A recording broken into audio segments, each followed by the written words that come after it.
नमस्कार विद्यार्थी मित्रांनो, हायकोर्टाची जी एक्झाम आपली आहे तर तिचे काहीच थोडे दिवस राहिलेले आहेत किंवा आता एप्रिलमध्ये परीक्षा चालू होणार आहे.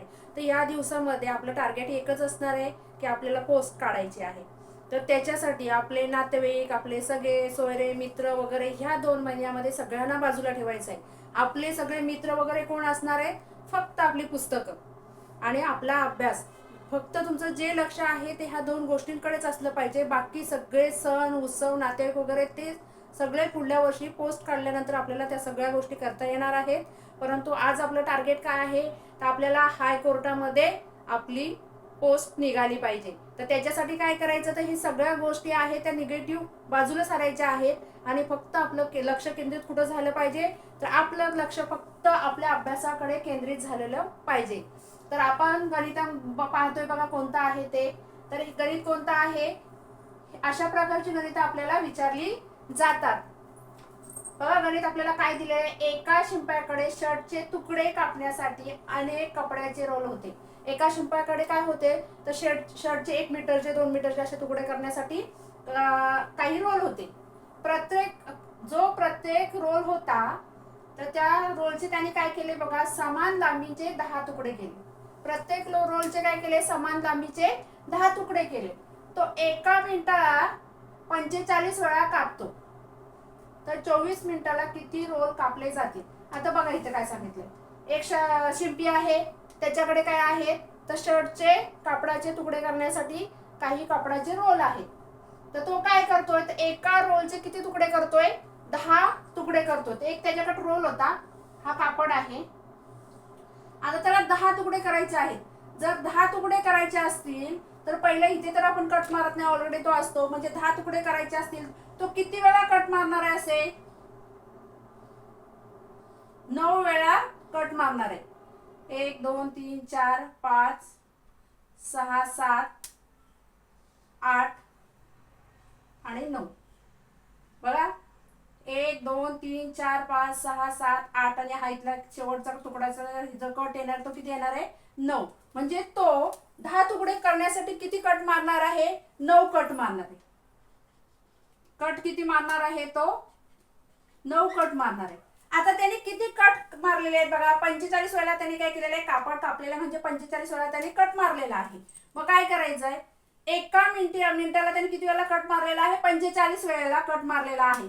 मग एका मिनिटाला त्याने किती रोल कापलेले आहेत? तिथं घेऊया.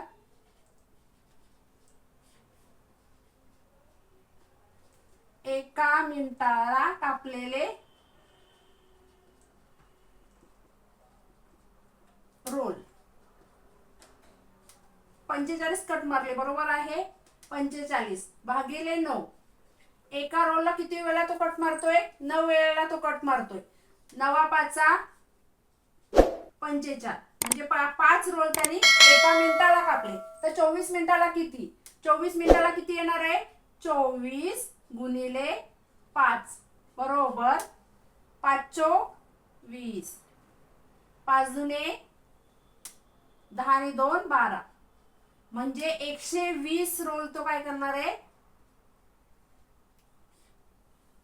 कापणार आहे. म्हणजे 24 मिनिटाला तो किती रोल कापणार आहे? तर 24 मिनिटाला तो 120 रोल कापणार आहे. आपण अशा प्रकारचं गणित परीक्षेमध्ये पाहिलं की आपण खुश होतो आणि गणित सोडवायला सुरुवात करतो. बघा काय गणित दिलेलं आहे. एका शेतकऱ्याने त्याच्या चौकोनी जागे भोवती कुंपण बांधले. काय केलं त्याने? एका शेतकऱ्याने त्याची चौकोनी जागा होती, त्याच्या भोवताली काय केलेलं आहे? कुंपण बांधलेलं आहे. त्या चौकोनी जागेच्या प्रत्येक बाजूला किती पोल लावले बघा? 27 पोल लावले.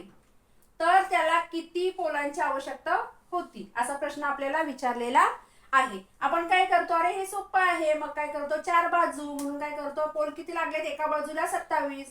27 गुणिले 4 बरोबर 7 चोक 28 8. हातचे 2 4 दुने 8 9 ने 1 10. उत्तर आलं 108. आपण टिक करतो. उत्तर चुकलं.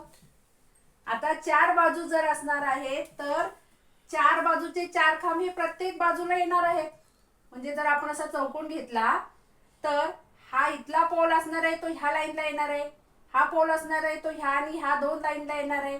इथला पोल ह्याही लाईन मध्ये धरला जाणार आहे याही लाईन मध्ये धरला जाणार आणि इथला सुद्धा इकडेही मोजणार आहोत, इकडेही मोजणार आहोत.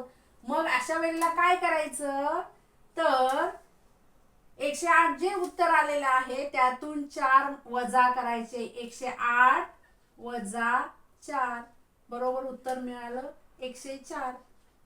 कुठे 104 ऑप्शन इथे.